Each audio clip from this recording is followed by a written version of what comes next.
Guillaume Meurice, ne l'invitez pas, il est de toute façon dans votre radio tous les jours. Moi, je vais vous raconter ma soirée d'hier. Voilà, une belle soirée. Une belle soirée. J'étais à une cérémonie satirique qui s'appelait les Bobards d'Or, qui récompensait les plus gros mensonges médiatiques de l'année. Alors, nous, on se dit à première vue, on n'est pas visé, parce que toutes les brèves du journal de 17h17 sont vérifiées scrupuleusement. Hein, on appelle Alex le Albert Londres du ivre-virgule. Il fait l'amour à une Twingo diesel.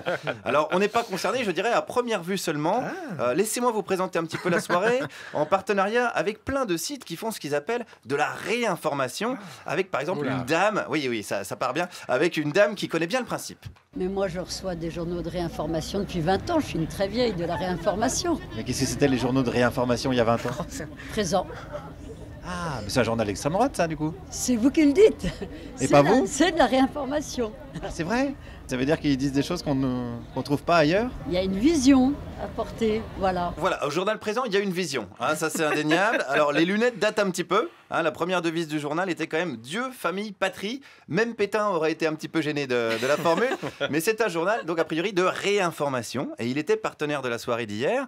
Alors, premièrement, j'avais une accréditation pour cette soirée, mais sur l'accréditation, ils avaient marqué journaliste. Donc je me suis dit, tiens, ça doit pas être des gens si bien réinformés que ça, parce que je suis autant journaliste que Manoukian, champion du monde de la synthèse. Mais bon, j'ai d'abord pu entrer et sentir un petit peu l'ambiance. Bon, on n'aime pas trop l'immigration, par exemple. Ça, il y en a hein, dans les médias qui n'aiment pas trop l'immigration. Éric Zemmour, il a une émission de télé, par exemple. Je ne sais pas trop le situer, Éric Zemmour. Comment ça, Zemmour, vous ne savez pas où le situer? Je sais pas dire. Non, difficile à situer, Éric Zemmour, hein, on ne sait pas, c'est vrai. Est-ce qu'il est à droite de Gollnisch, à l'extrême droite de Marion Maréchal Le Pen, qui était là d'ailleurs hier soir pour la cérémonie. Quand je vous dis que c'était une belle soirée, je vous mens pas. Alors, la soirée a débuté, j'ai assisté au début, et puis je suis descendu au bar du théâtre, hein, boire une bière et puis quelques interviews. Et c'est là que ça a un petit peu dégénéré, parce qu'ils m'ont tout simplement viré. Voilà, sans raison apparente, dans la plus pure tradition des garants de liberté d'expression d'extrême droite. Impossible de rentrer dans la salle. Alors, j'aurais pu me battre hein, avec le service d'ordre. Je pense que j'avais mes chances. Ok, au Scrabble, hein, bien sûr. Au Free Fight, je suis un petit peu juste en ce moment. Alors, je suis quand même resté devant la salle toute la soirée jusqu'à la fin. Ce qu'il faut retenir, c'est que pour les spectateurs des Bobards d'Or, la presse est sous contrôle, mais pas de n'importe qui. La presse n'est pas libre et elle est anti-nationale.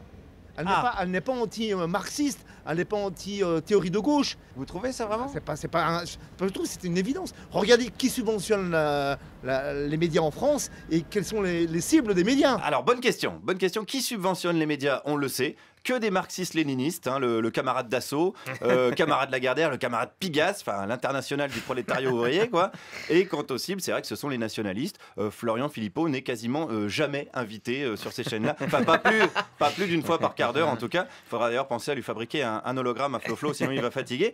Donc, les médias rouges nous mentent. Exemple de Bobard pour cette dame. Par exemple, du petit Ayhan, le petit Syrien trouvé sur la côte turque. Ça, c'est un Bobard, ça? La manière dont il a été monté, en tout cas, est un Bobard, parce qu'on a totalement évacué l'attitude du père, qui n'était pas du tout un réfugié, qui voulait aller se faire poser des implants au Canada. Oui, il fuyait pas la misère, ce papa syrien. Il avait juste rendez-vous chez le dentiste, en fait, à Montréal. Et puis, comme il n'était pas pressé, il a pris le bateau, quoi. Voilà. Puis après, vous connaissez la suite. Le petit a voulu écouter Henri Dess. Voilà, il a acheté par le soir. Enfin, l'histoire classique d'un père à bout de nerfs, quoi.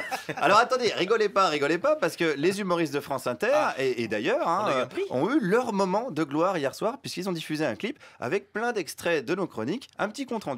Ils ont fait un bon tri, vous avez eu beaucoup de succès, c'est vrai. Moi? Oui, mais je me demande si vous n'avez pas eu un Bobard de bronze. J'ai eu un Bobard de bronze, moi? Oui, il me semble. Oui. Ah bah merde, j'étais même pas dans la salle en plus. C'est con. Alors vérification faite, ce monsieur s'est planté, hein. Je l'ai pas eu finalement. Ouais. Décidément, les gens qui se réinforment, ils ont pas l'air hyper bien informés. D'ailleurs, concluons avec une brave dame qui s'informe sur ses sites internet. Sur internet, on arrive quand même à trouver des vérités. Alors pourquoi vous croyez cette vérité-là et pas l'autre? Je crois la vérité de... Parce que je sais que les médias nous disent beaucoup de choses fausses. Donc, je suis toujours méfiante. Ces sites-là, ils vous disent que la vérité? J'espère que... Oui, si, j'espère qu'ils disent la vérité, parce que... Et s'ils disent pas la vérité, alors? je me suis fait tromper comme par les médias normaux. Ah bah merde alors. Si ça se trouve, va falloir commencer par réfléchir et faire un travail d'esprit critique. Bon, bienvenue quand même dans l'ère de la post-vérité, celle où Donald Trump deviendrait bientôt président de SOS Racisme, celle où Florian Philippot pourra dire 12 conneries en même temps, et celle où l'extrême droite française se cache sous des cérémonies rigolotes. Guillaume Meurice, merci pour tous les risques que vous prenez.